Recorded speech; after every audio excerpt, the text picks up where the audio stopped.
This is a major pro tip. This gets everybody. Don't worry if it got you, water's coming out. All right, Tom from Creekside. I'm gonna show you how to prep your backflow so you can turn your water on before your irrigation professional gets there.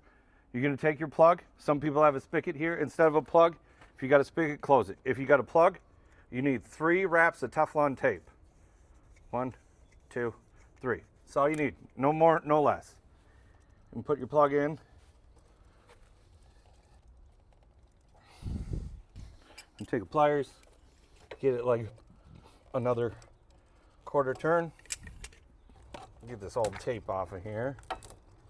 This is the one thing that gets everybody. Get on this side here. This is a major pro tip. This gets everybody. Don't worry if it got you, water's coming out. These are called test cock valves. There's a straight slot here. They are actually ball valves like these handles.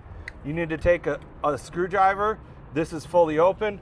This is fully closed. So you want to fully close those before turning the water on. And if your pro is there, you can have both handles open, but also if you're leaving before your pro comes and you're having issues with water spilling out, you can just close this bottom ball valve perpendicular, closed, parallel, open.